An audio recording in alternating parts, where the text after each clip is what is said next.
नारायण राणे ज्या वेळेला कोंबड्या चोरून आणत होते आणि नारायण राणेंची अजिबात आर्थिक ऐपत नव्हती, बात निकलेगी तो दूर तलक जाएगी। अगदी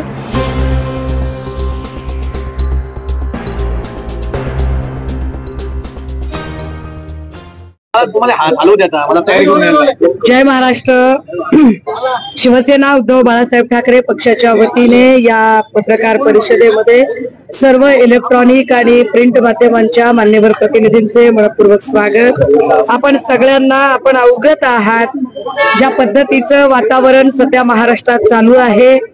20 तारखेला बदलापूरची घटना उघड झाली, त्यानंतर पालकांवर 300 पालकांवर गुन्हे दाखल झाले, परंतु हे आंदोलन चिघळवायला कारणीभूत ठरणाऱ्या एका वामन म्हात्रेवर गुन्हा दाखल करायला 7 तास आंदोलन करावं लागलं, ज्यावर पुढे काँग्रेसचे ज्येष्ठ नेते राहुलजी हे सुद्धा बोलले।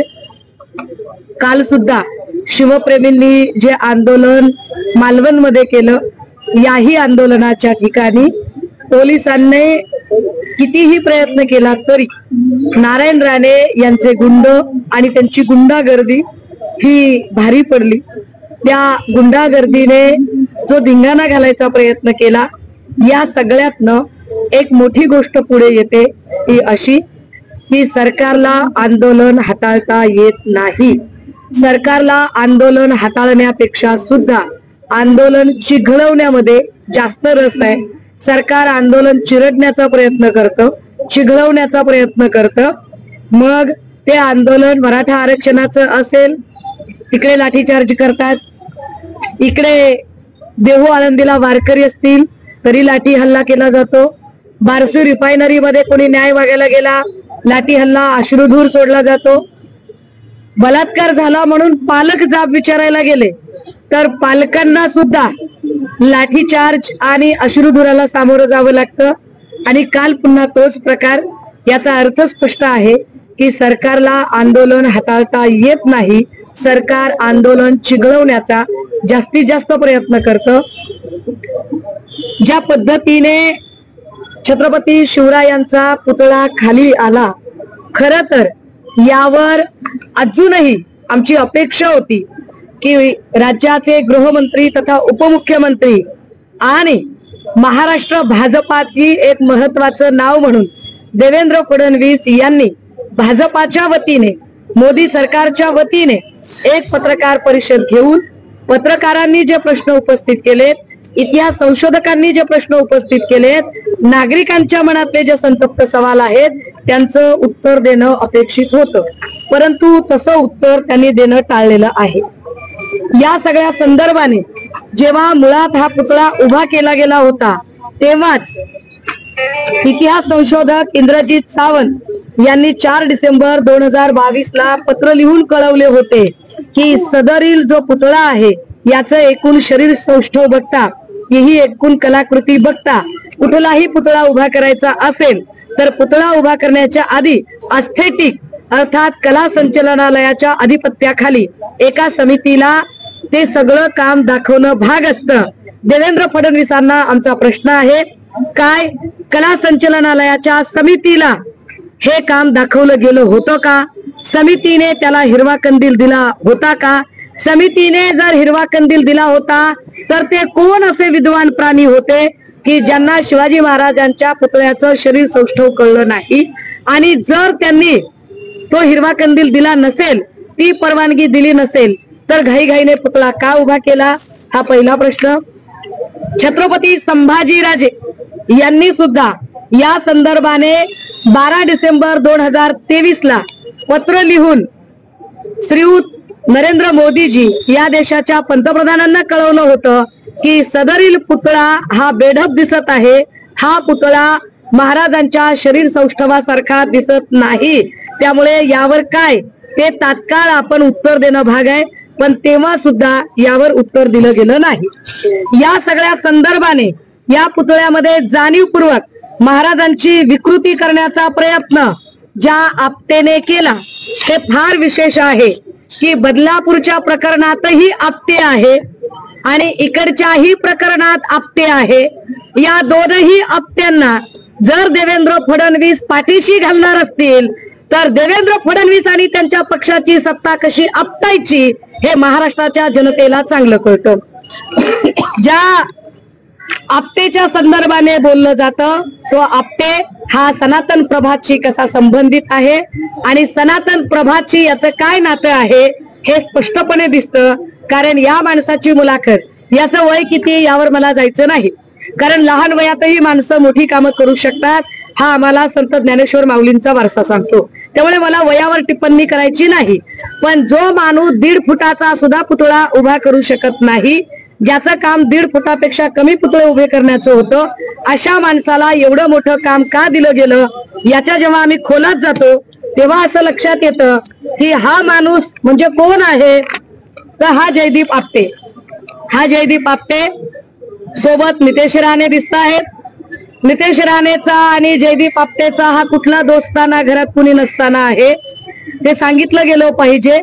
जयदीप आपटे आणि नितेश राणे यांची दोस्ती कदाचित त्यामुळेच सिंधुदुर्गातल्या मालवणमध्ये पुतळा उभा करायचा आहे, जिकडे नितेश राणे आपल्या बापाचा माल असल्यासारखे वागतायत तिथे जयदीप आपटेला बोलावलं जातं. हा काय संदर्भ आहे, ये रिश्ता क्या कहलाता है, याच्यावर उत्तर देवेंद्र फडणवीसांनी द्यायला हवं, हे त्यांनी सांगितलं पाहिजे. या पुतळ्याच्या संबंधाने याचं विकृतीकरण करण्याचा प्रयत्न भाजपाने आणि विकृत जे सगळे मनुवादी आणि विकृत सनातनचे लोक आहेत त्यांनी काय पद्धतीने केला त्याच्या काही जर सोशल मीडियावरच्या जर पोस्ट बघितल्या, हा इथे स्पष्ट पुतळा जयदीप आपटे आणि नितेश राणे, पुन्हा जयदीप आपटे आणि नितेश राणे एकत्रित, म्हणजे माझ्याकडे एक फोटो नाही की जयदीप आपटेचा आणि नितेश राणेचा काय संबंध आहे आणि म्हणून याला काम दिलं होतं का. एका अजिबात अनुभव नसलेल्या माणसाला महाराष्ट्राचं आराध्य असणाऱ्या शिवछत्रपतींचा पुतळा उभा करण्याचं काम कसं काय दिलं जाऊ शकतं. मी पुतळा उभा करणारे आणि ज्येष्ठ शिल्पकार असणाऱ्या भगवान रामपुरेजी यांना विचारलं की मुख्यमंत्री महोदय म्हणतात की ताशी 45 किलोमीटर वेगानं वारं वाहत होतं म्हणून पुतळा मोडकळीस आला. मुळात ताशी 45 किलोमीटरने वारं काय मालवणमध्ये पहिल्यांदाच वाहत होतं का. मी जरा आठवण करून दिली पाहिजे. हा तमिळनाडू मधला पुतळा आहे. हे ज्येष्ठ कवी आणि तत्वज्ञ तिरुवल्लम यांचा पुतळा आहे. हा पुतळा 130 फुटाचा आहे. हा समुद्रात आहे. हा 100 वर्ष होत आली आहेत आणि या पुतळ्याला अजून कुठेही डंख नाही. हा पुतळा अजूनही मजबूतीने उभा आहे. समुद्रातला 130 फुटी पुतळा हा अजूनही इथे ताकदीने उभा आहे आणि महाराष्ट्रात मात्र ज्यांना नौदल म्हणजे फादर ऑफ नौसेना असं म्हणून ज्यांना ओळखलं जातंय त्या शिवछत्रपतींच्या पुतळ्याच्या बद्दल इतकी हलगर्जी का केली याचं उत्तर देवेंद्र फडणवीसांनी द्यायला हवं, जे अजूनही आम्हाला दिलेलं नाही. या पुतळ्याला जाणीवपूर्वक विकृत बनवण्याचा प्रयत्न ज्या लोकांनी केला आणि मुळात जो जयदीप आपटे आहे, हा जयदीप आपटे काय माणूस आहे त्याचे काही हे फुटेज आहेत की त्याने कुठली कुठली पेजेस आहेत. हा संभाजी भिडे, सनातन प्रभात, नथुराम गोडसे, एक संपूर्ण सत्य वगैरे सारख्या सगळ्या हिंसक पेजला अफिलेटेड असणारा माणूस आहे. याचं काय करणार आहात ते सांगा. अशाच पद्धतीनं अजून एक मोठा पुतळा आहे जो पुतळा एकदम अडीग आहे.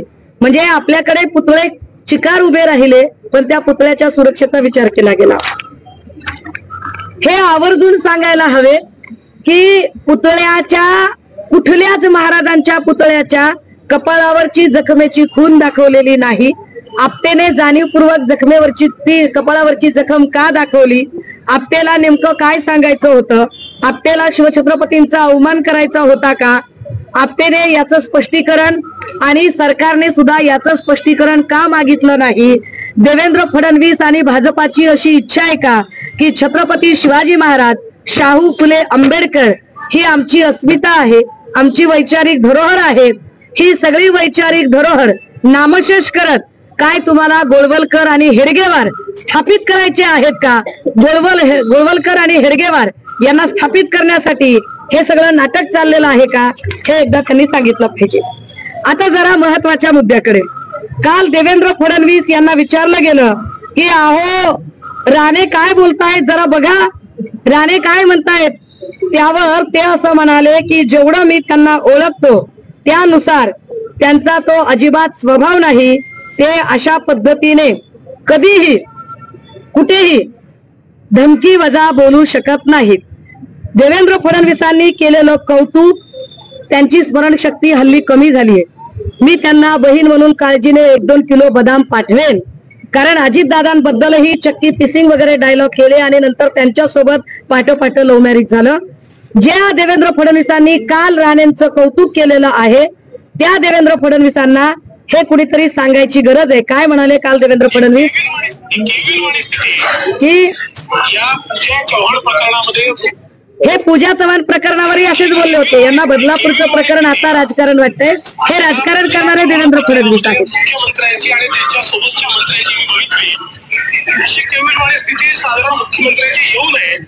मी या प्रसंगाला अनुसरून हे सांगितलं पाहिजे की देवेंद्र फडणवीस म्हणाले की नाही राणे साहेब फार चांगले आहेत.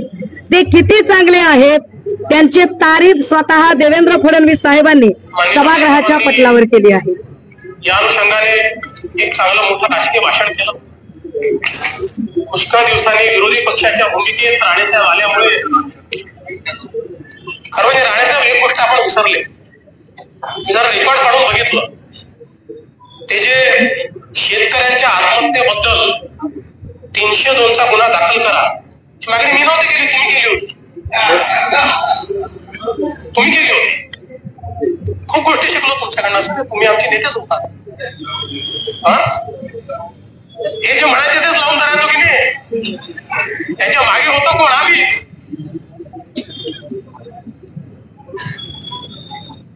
आपण सांगितलं महाराष्ट्राला 3 मुख्यमंत्री वगैरे. साहेब मी एकच मुख्यमंत्री, काळजी करू नका, आणि सक्षम आहे.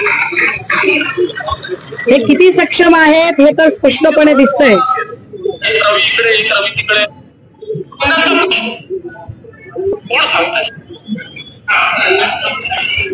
कोणी सांगा? भाजप गुंडांचा पक्ष. आश्चर्य आहे. नारायण राणेंनी सांगायचं भाजप गुंडांचा पक्ष आहे. फडणवीसांनी राणेंवरचे सगळे गुन्हे दाखवायचे आणि ते फडणवीस काल कौतुक करतात. काय तुमची दुसरी मागणी होती? अंकुश राणेंचं काय झालं? तुमची मागणी होती काय काय बघा, जाऊ दे, एवढ्या मागण्या कशाला करायच्या?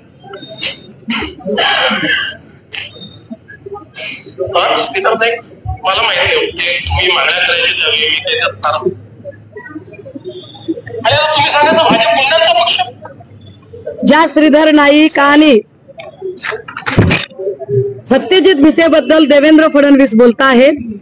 काल राणे असं म्हणाले की माझा इतिहास माहित नाही का ठाकरेंना?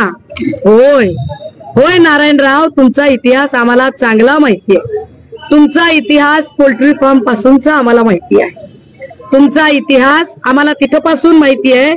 1990ला जी कणकवली कधी काळी आप्पासाहेब पटवर्धन यांच्या समाजवादी विचारांनी भारावलेली होती, त्या कणकवलीला गुन्हेगाराचा आखाडा करणं हे तुम्ही केलं राणेसाहेब. राणेसाहेब, तुमचा इतिहास मला इतका पक्का माहिती आहे की 1990ला श्रीधर नाईकांची जी हत्या झाली त्या श्रीधर नाईकांच्या हत्येचे तुम्ही मुख्य आरोपी होतात. तुमच्यावर खटला चालवला गेलाय. तुमचा इतिहास इतका मोठा आहे की 2002ला सत्यजित भिसेची जी कणकवलीत हत्या झाली त्याचाही आरोप तुमच्यावर होता. यावर देवेंद्र फडणवीस सभागृहाच्या पटलावर बोललेत आणि न्यायालयातही खटला चाललाय. 2009ला राणेजी तुमचे स्वतःचे सख्खे चुलत भाऊ अंकुश राणे यांचा मृतदेह हा सिंधुदुर्गाला अत्यंत विकृत अवस्थेत मिळाला होता. हा तुमचा इतिहास आहे.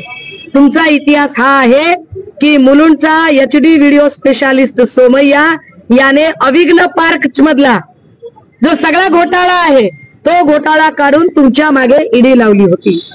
नारायण राणे, तुमचा इतिहास आम्हाला इतका माहिती आहे की ज्या राहुल गांधीजींची तुम्ही आता जात काढताय त्याच काँग्रेसचे ज्येष्ठ नेते सन्माननीय राहुलजी यांच्या आई सोनिया गांधी यांच्या पायावर हुजरे आणि मुजरे करायला तुम्ही सातत्याने दिल्लीच्या वाऱ्या करत होतात. हा तुमचा इतिहास मला माहित आहे. तुमचा इतिहास हा आहे की तुम्हाला जेवणाच्या ताटावरून अटक करावी लागली का? कारण तुम्ही महाराष्ट्रातल्या सत्यजित भिसे असेल, श्रीधर नाईक असेल, अंकुश राणे असतील, अशा अनेकांना भरल्या ताटावरून उठवलेलं आहे. तुमचा इतिहास इतका मोठा आहे नारायण राणे की तुम्हाला भुंकल्याशिवाय कुठेही किंमत नाही. नारायण राणे आणि नितेश राणे आणि निलेश राणे तुम्हाला फक्त आणि फक्त शाउटिंग ब्रिगेड मध्ये ओरडण्यासाठीच देवेंद्रजींनी ठेवलेलं आहे. ही तुमची एकूण पार्श्वभूमी आहे. या सगळ्यांवर आम्हाला आता प्रश्न फक्त आणि फक्त देवेंद्रजींना विचारायचं. कारण देवेंद्र फडणवीस म्हणाले ठोकून काढा.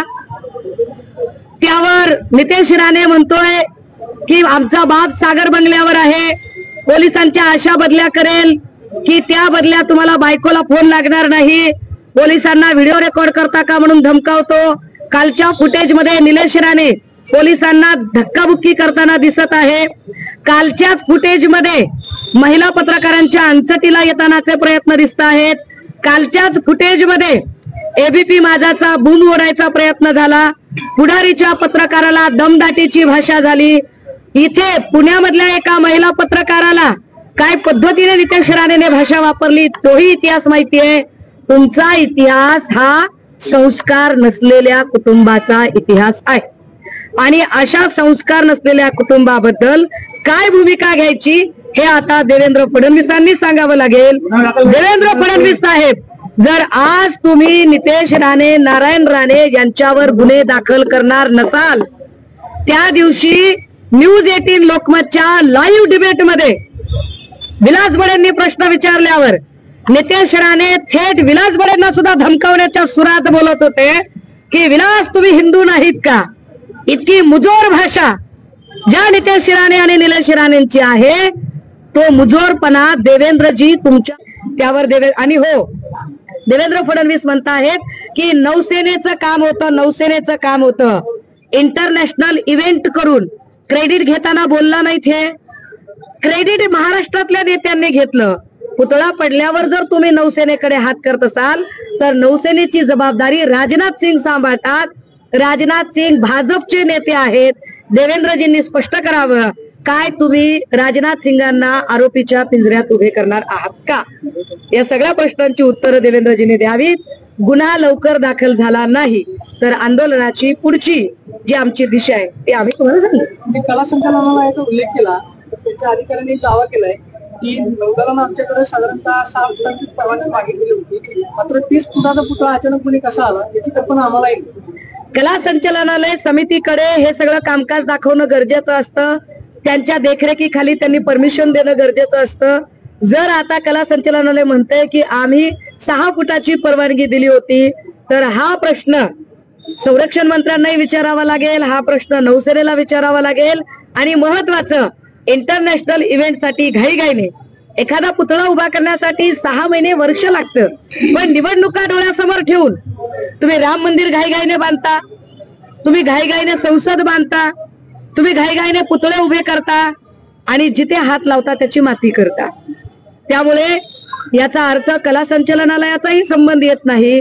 म्हणजेच मोदीजींनी घाईघाईने फक्त आणि फक्त लोकसभेचं निवडणूक डोळ्यासमोर ठेवून हा खेळ केला. पण हा खेळ शिवप्रेमींच्या भावनांशी आहे, हा महाराष्ट्राच्या भावना दुखावणारा आहे. यावर राष्ट्रवादी काँग्रेसच्या उपमुख्यमंत्री अजित पवारांनी माफी मागितली. आम्ही अजित पवारांचं स्वागत करतो की त्यांनी माफी मागितली. सरकारमध्ये असून सुद्धा त्यांनी वेगळी भूमिका घेतली, आम्ही स्वागत करतो. परंतु अशी शिवछत्रपतींबद्दलची भूमिका नितेश राणे, नारायण राणे, एकनाथ शिंदे, देवेंद्र फडणवीस घेणार का? ते काय कारवाई करणार याकडे आमचं लक्ष आहे. मोदींच्या हस्ते उद्घाटन झालं, मोदींच्या हेलिपॅडवरती उतरले, त्याची निविदा 2-3 दिवसांआधीच काढण्यात आली. जवळपास 2.3 कोटी रुपये मोदींचे हेलिपॅडसाठी वापरण्यात आले अशा पद्धतीची निविदा आता बाहेर येते. त्या निविदी प्रक्रियेमध्ये सुद्धा गोळ दिसतोय अशा पद्धतीची चर्चा. ह्याच्यात फार विशेष आहे की पुतळ्याला खर्च केला 1.5 कोटी आणि हेलिपॅडला खर्च केला 2.25 कोटी. याचा अर्थ 4 आने की मुर्गी और 12 आने का मसाला. असा जो कार्यक्रम करण्याचा मोदीजींकडून प्रयत्न झाला, या सगळ्याच गोष्टींची मी म्हटलं ना की आम्ही जे जे प्रश्न उपस्थित करतोय त्याची बैजवार उत्तरं देवेंद्र फडणवीसांनी देणं गरजेचं आहे. अन्यथा हे त्यांनी मान्य करावं लागेल की शिवछत्रपती हे फक्त आणि फक्त मतांच्या राजकारणासाठी त्यांनी बॅनरवर घेतले, त्यांना छत्रपतींची कुठलीही अस्मिता नाही. एक आमदार आणि एक मंत्र्यांचा दोन व्हिडिओ व्हायरल होतात. संजय गायकवाडांचा एक व्हिडिओ व्हायरल झालाय बुलढाण्यामध्ये, ते त्यांची गाडी दुकानाचा एक व्हिडिओ आहे. आणि दुसरीकडे चंद्रकांत पाटील दहीहंडीच्या दिवशी त्याच्या माध्यमातून घेतले, असे दोन व्हिडिओ व्हायरल होते. देवेंद्र फडणवीस हे महाराष्ट्राच्या कारकिर्दीतले सगळ्यात वर्स्ट गृहमंत्री आहेत की ज्यांच्या काळात लॉ अँड ऑर्डरची पुरती वाट लागलेली आहे. मी तो व्हिडिओ बघितला ज्यामध्ये आमदार संजय गायकवाडांची गाडी पोलीस धुताना दिसत आहेत. देवेंद्रजी आता तरी नैतिकता म्हणून राजीनामा द्या. इतका कसला सत्तेचा मोह आहे, एवढे कसे खुर्चीला आपण चिकटून बसलाय. विशेष की आपल्याच पक्षाचे चंद्रकांत पाटील म्हणजे टिल्ल्या पिल्ल्यांना हे दाखवलं पाहिजे. जे टिल्ले पिल्ले काल एखादा फोटो दाखवत होते कुठला तरी 2-4 दिवसांपूर्वी, त्यांना कळलं पाहिजे की आता चंद्रकांत पाटील कुणाला भेटतात. ही टिल्ली पिल्ली गँग कुणाच्या घरी सांत्वन भेटी देते. एखाद्या शहीद सैनिकांच्या घरी यांनी सांत्वन भेटी दिल्या नाही, आत्महत्याग्रस्त शेतकऱ्यांच्या घरी यांनी सांत्वन भेटी दिल्या नाही, बदलापूरला यांनी सांत्वन भेट दिली नाही. यांना ते गरजेचं वाटलं नाही. ह्या सगळ्या गोष्टी देवेंद्रजी आणि एकनाथ शिंदे सरकार चालवायला कशा पद्धतीने अत्यंत वर्स्ट राजकीय नेते आम्हाला लाभलेत हे चित्र स्पष्ट दिसतं. संजय शिरसाट असं म्हणाले की काल किल्ल्यावरती दगडफेक झाली, छत्रपती शिवाजी महाराजांच्या पुतळ्याची विटंबना नाही. असल्या बाष्कळ लोकांबद्दल बोलणं सुद्धा मी तोहीन समजतो.